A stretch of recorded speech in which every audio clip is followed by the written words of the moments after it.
नाज़रीन व सामीन अस्सलामु अलैकुम वरहमतुल्लाहि वबरकातुहू। एक मेरे अज़ीज़ ने एक सवाल किया कि नमाज की शराइत क्या हैं। हज़रात, एक है नमाज और एक है नमाज की शराइत। कुछ है नमाज के फ़राइज़ व वाजिबात और सुनन मुस्तहबात। फ़राइज़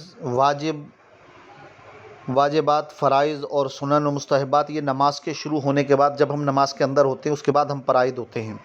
लेकिन शराइत वो हैं कि नमाज शुरू करने से पहले जिन चीज़ों का होना ज़रूरी है, जब तक वो ना पाई जाएं जब तक नमाज शुरू हो ही नहीं सकती। नमाज के शराइत फ़ुक़हा ने 6 शराइत बयान फरमाए कि जिनको पहले करना ज़रूरी, उसके बाद ही नमाज में हम दाखिल हो सकते हैं, नमाज शुरू कर सकते हैं। उसमें सबसे पहली जो शर्त है वो ये है कि नमाजी का बदन पाक होना, नमाजी के कपड़ों का पाक होना। दूसरी शर्त उस जगह का पाक होना जिस जगह वो नमाज अदा कर रहा है। निजासत मरिया गैर मरिया वहाँ पर नज़र ना आती हों, उस जगह वो नमाज़ पढ़ेगा, वो दूसरी शर्त। तीसरी शर्त फ़ुक़हा जो फरमाते हैं वो नमाज के वक्त का होना, यानी कि जिस वक्त नमाज का वक्त हो जाएगा उसके बाद ही हम उस नमाज को पढ़ सकते हैं। ऐसा नहीं है कि हम अभी 11 बज रहे हैं और हम आज के ज़ोहर की नमाज़ अदा करना चाहें, ऐसा नहीं हो सकता। इसलिए कि नमाज का वक्त का दाखिल हो जाना शर्त है नमाज अदा करने के लिए। चौथी शर्त जो है वो सत्र औरत। सत्र औरत मतलब जिस्म का इतना ढाकना जिसका ढकना शरीयत ने वाजिब फरमाया, ज़रूरी फरमाया। तो वो कितना जिस्म है कि मर्द का नाफ से लेकर के घुटनों के नीचे तक, और औरत का सिवाय चेहरे, हथेलियों और पैरों के पंजों के अलावा पूरे जिस्म का ढकना, ये ज़रूरी है। ये सत्र औरत, ये चौथी शर्त होगी।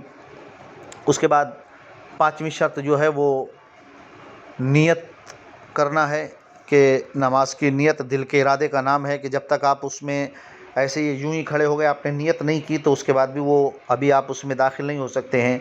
और छठी शर्त जो है वो इस्तक़बाल क़िबला, यानी क़िबला की तरफ रुख करना ज़रूरी है। आप किधर भी चेहरा करके खड़े होकर के आप सजदे कर लें तो ऐसा नहीं हो सकता, बल्कि उसके लिए ज़रूरी है कि आप अपने क़िबले की तरफ, क़िबला जो काबा मुअज़्ज़मा है, सरकार मदीना सल्लल्लाहु ताला अलैहि वसल्लम के लिए क़िबला काबा बनाया गया। आका करीम सल्लल्लाहु ताला अलैहि वसल्लम ने उसकी तरफ जो नमाज़ अदा फरमा, उसको हमारे लिए क़िबला बनाया। आका के करीम सल्लल्लाहु ताला अलैहि वसल्लम के तसद्दुक़ से, आपके वसीले से रब ने खाने काबा को हमारा क़िबला बनाया। इसलिए खाने काबा की तरफ रुख़ करना शर्त है। जब तक आपका चेहरा उससे फिरा रहेगा आप नमाज नहीं पढ़ सकते, आप नमाज के अंदर दाखिल भी नहीं हो सकते, आपके लिए शर्त है।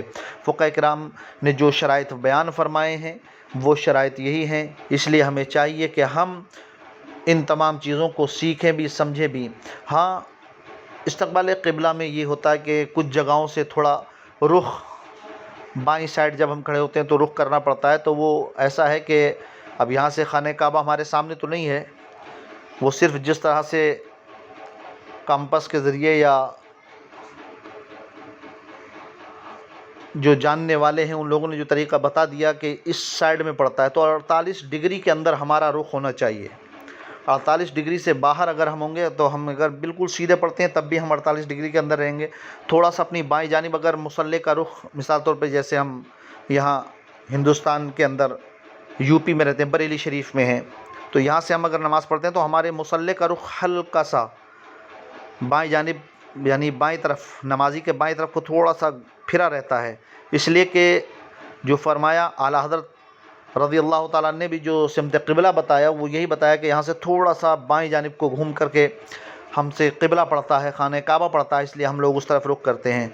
लेकिन अगर कोई बहुत ज़्यादा फिर जाए, बहुत ज़्यादा उत्तर की साइड हो जाए, बहुत से ज़्यादा दक्षिण की साइड हो जाए कि उसका चेहरा बिल्कुल उससे सीना घूम रहा है, तो फिर नमाज नहीं होगी। इसलिए इस्तक़बाल क़िबला हमारे लिए शर्त है, हमें उसको फॉलो करना पड़ेगा ताकि हम क़िबला की तरफ नमाज अदा करें। अल्लाह तबारक व तआला हमें आपको सबको दीन सीखने की और उस पर अमल करने की तौफ़ीक़ अता फ़रमाए।